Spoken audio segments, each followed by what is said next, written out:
Hello friends. So ಇವತ್ತು ಈ video ಮಾಡೋದೊಂದು ವಿಶೇಷ ಅಂದರೆ, ಬೇಸಿಗೆ ಕಾಲದಲ್ಲಿ ನಾವು ಯಾವಾಗಲೂ ವೆಹಿಕಲ್ನ ನಿಲ್ಲಿಸ್ಬೇಕಾದ್ರೆ ಯಾವಾಗ ಒಂದು ಗಿಡ ನೋಡ್ತೀವಿ, ಗಿಡದ ನೆರಳಲ್ಲಿ ನಿಲ್ಲಿಸ್ತೀವಿ.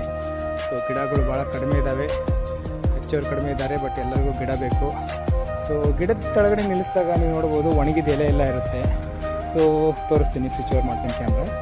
ಹೀಗೆ ಒಣಗಿದ ಎಲೆಗಳು ಕೆಳಗಡೆ ನೀವು ಗಾಡಿ ನಿಲ್ಲಿಸಿದಾಗ ಏನಾಗುತ್ತೆ, ನಿಮ್ಮ ಗಾಡಿ ಹೀಟ್ ಇರುತ್ತೆ. ಸೊ ನೋಡ್ಬೋದು ಇಲ್ಲೆಲ್ಲ ಒಣಗಿದ ಎಲೆ ಇದ್ದಾವೆ.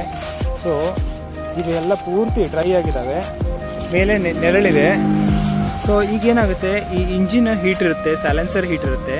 ಸೊ ಹೀಗೆ ಬಂದು ನಾವು ವೆಹಿಕಲ್ ಗಾಡಿ ಬಿಸಿ ಇದ್ದಾಗ ಬಂದು ಇಲ್ಲಿ ಪಾರ್ಕ್ ಮಾಡೋದು ಏನಾಗುತ್ತೆ, ಇಂಜಿನ್ ಅಥವಾ ಸೈಲೆನ್ಸರ್ಗೆ ಯಾವ್ದಾರ ಒಂದು ಈ ಟೈಪ್ ಒಣಗಿರೋ ಕಂಟಿ ಹತ್ತಿ ಅಥವಾ ಎಲೆ ಹತ್ತಿ ಸ್ಪಾರ್ಕ್ ಆಗ್ಬೋದು. ಸ್ಪಾರ್ಕ್ ಆಗಿ ಅದೇನು ಇದೆಯಲ್ಲ ಅದೊಂದು ಸ್ಪಾರ್ಕು ಈ ಒಣಗಿದ ಎಲೆಗೆಲ್ಲ ಸ್ಪ್ರೆಡ್ ಆಗಿ ಇದೊಂಥರ ಸೆಲ್ಫ್ ಫೈರ್ ಕ್ರಿಯೇಟ್ ಆಗುತ್ತೆ. ಸೊ ಆಲ್ವೇಸ್ ನಾವು ಬಿಸಿಲಲ್ಲಿ ನಿಲ್ಲಿಸ್ಬೇಕಾದ್ರೆ ಆದಷ್ಟು ಈ ಥರ ಒಣಗಿರೋ ಎಲೆಗಳನ್ನ ಅವಾಯ್ಡ್ ಮಾಡಿ. ಸೊ ಇಂಜಿನ್ ಹೀಟ್ ಇದ್ದಾಗ ಈ ಟೈಪ್ ಚಾನ್ಸಸ್ ಆಗೋ ಭಾಳ ಹೆಚ್ಚು.